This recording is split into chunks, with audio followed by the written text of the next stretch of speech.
Pozdrav ljudi i dobrodošli u moj novi video. U današnjem videoklipu pokušat ćemo da popravimo ovu brusilicu. Dakle, ovo je jedna moja stara brusilica. I šta se desilo? Jednostavno prestala je da radi. Nisam ja sekao sa njom, dakle sekao je deda sa njom i jednostavno kaže izvarničila je i samo se ugasila. Dakle i on i ja sumnjamo da su problem četkice. Jednostavno potrošile su se od tolike upotrebe, no naravno i kabel je u dosta lošem stanju, tako da može da bude i to. Tako da otvorit ćemo i vidjet ćemo da li možemo da popravimo ovo. Ali pre samog početka videa zamolio bih vas da ostavite ono crveno dugme subscribe ispod klipa kako biste bili u toku sa narednim klipovima koji dolaze na ovom kanalu. Pozovite vaše prijatelje da se pretplate na kanal kako bismo malo ubrzali rast kanala. A mi idemo sada na otvaranje ove brusilice i mislim da ovo može da se reši. Tako da krećemo. Dakle, evo je ta brusilica. Prvo što sam zapazio jeste kabel. Dakle, vidite ovdje se odvojila ova izolacija. Također se i ovdje odvojila izolacija. E sad, može da bude da je do kabla, a ne mora da znači. Odvrnuo sam ručku da mi ne smeta, pa krećemo na otvaranje. Inače, čini mi se da je ovo već otvarano jer vidite ovaj šraf ovdje.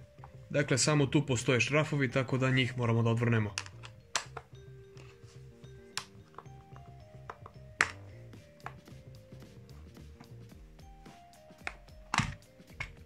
Ok, to je to. Dakle, u suštini jako prosto, imamo dovod, imamo odvod do četkice, odnosno do kolektora, odnosno do elektromotora. E sad, iako su najvjerovatnije četkice problem, prvo ću da ispitam dovodni kabel. Dakle, jednostavno uzimamo unimer, stavljamo na opseg za pištalicu, uzimamo jedan kraj vila, stavljamo na vile, jeli, dok drugi stavljamo na dovod. Prvi ok. Kao i drugi. Da vidimo, nema kratkog spoja. To je sve u redu. Znači, definitivno su četkice problem. I da, kao što vidite, četkice su bukvalno ispale.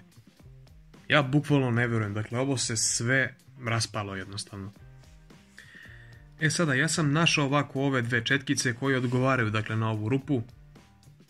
Kao što možete vidite. I one su u nekom lošem stanju, ali nemam bolje. E sad, bit će jako zanimljivo ovo sklopiti.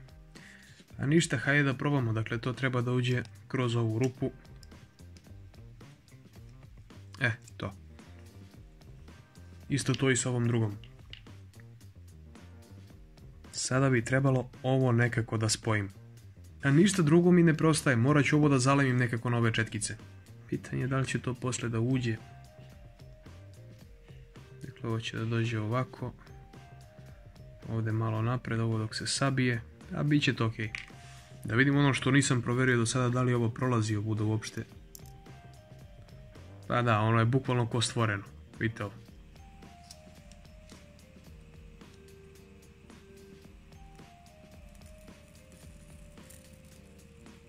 Znači, bukvalno sam jedva zalemio ovo. Ali dobro, i u suštini drži, to neće da ispadne, tako da ova jedna strana je rešena. Sada ova od koje me je bukvalno strah. Kako ću sad to? Dakle, morat ću ovako pa da stegnem.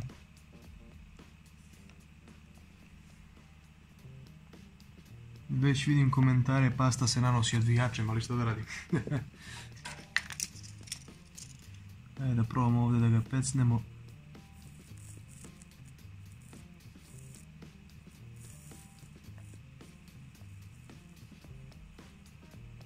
To je to, malo smo ga uhvatili.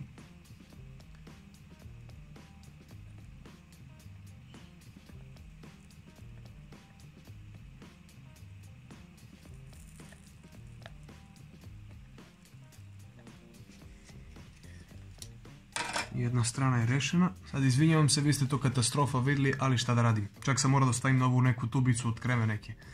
E sada možda čak i najgori deo. Kad imamo ove zalemljene četkice, trebalo bi da vratimo ovo samo. Vidite šta se desilo, ovo se odvojilo. Nema veze, zalemit ćemo ga opet.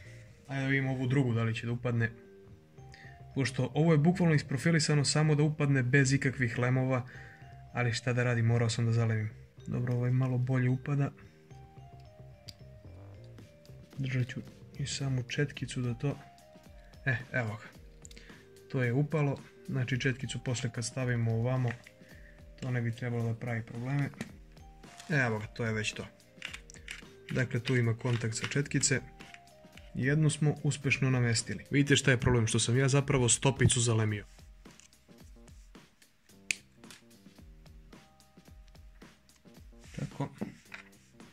Inače postoje klešta za stezanje stopica, ali ja ih nemam, tako da moram ovako da se snađem. To je to, uspješno smo namestili i drugu četkicu. Naravno, ovo ćemo sada da vratimo na svoje ležište. Gurnemo kablove ove dole i samo je stavimo u svoje ležište. Dakle, kao što možete vidjeti, obe četkice dodiruju rotor kad se okreće. To je to, uspješno smo zamenili četkice. Ja tek sad vidim da sam stavio zapravo ove kablove iznad četkice, što ne bi trebalo. Oni imaju ovdje prostor dole, tako da njih guramo tu. Sada vraćamo četkicu opet.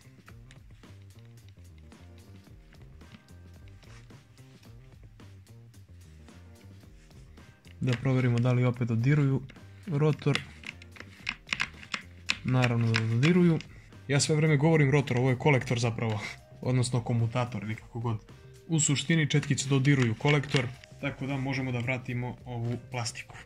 Ne znam iz kog razloga ovo ne želi da nalegne lepo. A evo, tek je sad naleglo. Trebalo je malo da se pritisne. I ovaj zadnji, koji čini mi se da nije zapravo originalni šraf, ali dobro. U suštini to je to, brusilica je spremna. Za kraj naravno vraćamo i ručicu. I idemo sada da je probamo. Znači isto mjesto gdje smo probali i aparat za varenje. Evo je brusilica.